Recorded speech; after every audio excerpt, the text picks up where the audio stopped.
iPhone 8/8 Plus 2017. The iPhone 8 was launched on the same day as the iPhone 10. That timing doomed it in terms of attention. The 8 and 8 Plus were solid upgrades with glass backs, wireless charging, and the new A11 Bionic chip. They supported fast charging for the first time. The 8 Plus even had dual cameras with portrait mode. But all eyes were on the futuristic iPhone X with its edge-to-edge screen and Face ID.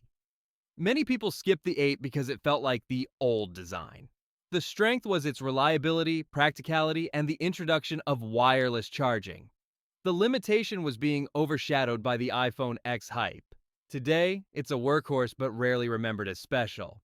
iPhone XS/XS Max, 2018. Apple launched the XS and XS Max as direct upgrades to the iPhone X. They introduced the A12 Bionic chip, built on a 7-nanometer process, which made them faster and more efficient than the previous generation.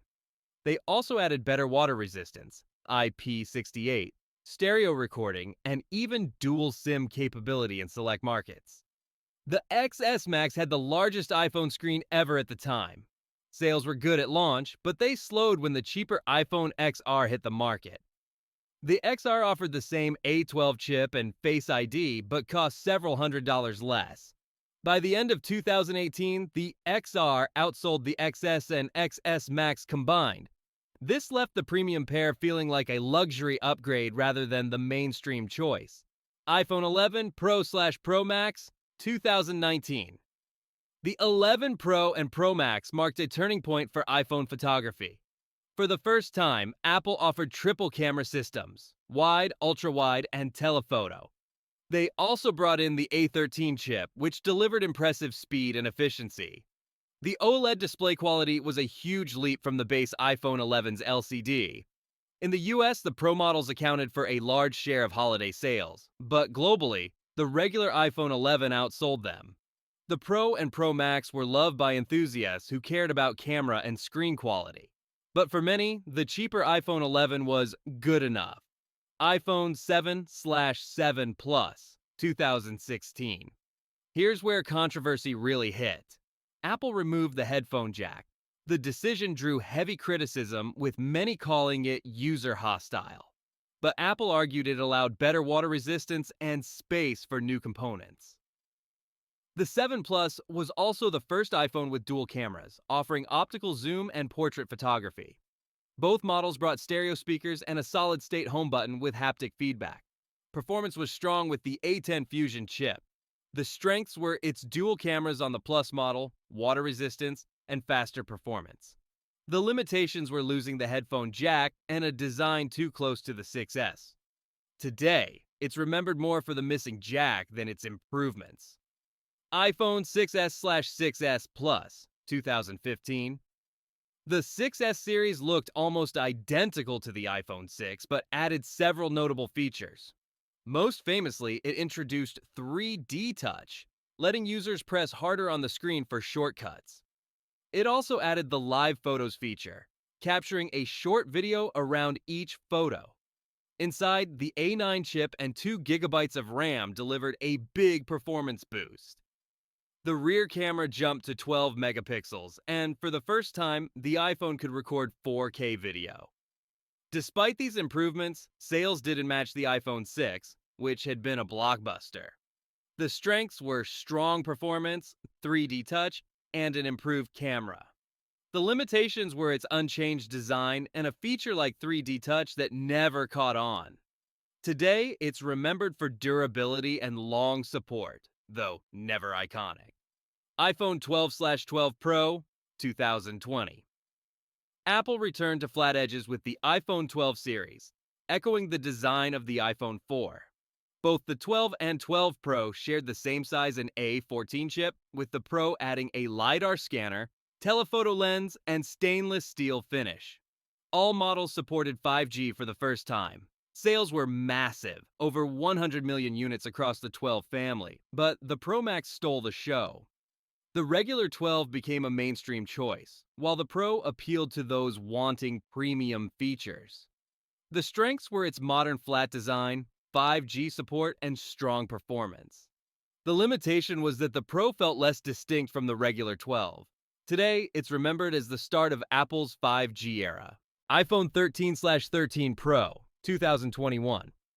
The 13th series refined the formula. The A15 chip offered another leap in speed and efficiency.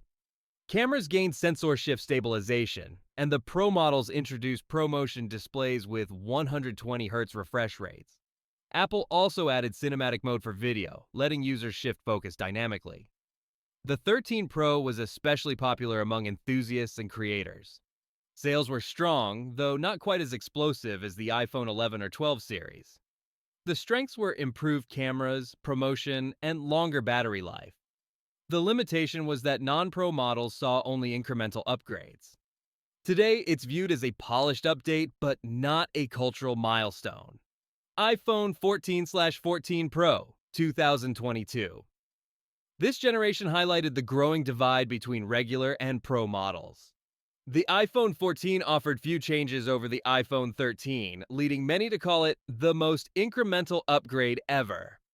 Meanwhile, the 14 Pro introduced the Dynamic Island, a clever reimagining of the notch. It displayed notifications, music controls, and live activities in a playful interactive zone. Critics praised the Dynamic Island as Apple's most creative interface idea in years. The always-on display also came to the Pro models, but the non-Pro 14 suffered weak sales compared to the 14 Pro and Pro Max. The strengths were Dynamic Island, an always-on screen, and improved cameras. The limitation was that the base 14 felt too similar to the 13. Today, it's remembered as a split story. Pro models thrived while the base version lagged. iPhone 15/15 Pro, 2023. The newest generation brought some of the most practical changes. Apple finally switched to USB-C, complying with EU regulations and aligning with the iPad and MacBook. The Pro models swapped stainless steel for titanium, making them lighter and more durable. The A17 Pro chip also enabled console-level gaming performance. The regular iPhone 15 gained the Dynamic Island, closing the gap slightly with Pro models. Reception was positive, though some critics noted it felt like an evolutionary step rather than a revolution. iPhone, first generation 2007. This is where it all began. Steve Jobs introduced the iPhone on January 9, 2007 at Macworld. He called it 3 devices in one: an iPod, a phone, and an internet communicator. The first iPhone had a 3.5-inch display, a 2-megapixel camera, and no App Store at launch. It only supported 2G networks, and storage maxed out at 16 gigabytes. Despite these limitations, it was revolutionary. The iPhone ditched physical keyboards, embracing multi-touch gestures. Pinch to zoom, swiping, and tapping became second nature to millions. Competing giants like BlackBerry, Nokia, and Motorola failed to adapt fast enough. The first iPhone sold over 6 million units. That may not sound huge today, but it proved people were ready to move beyond buttons.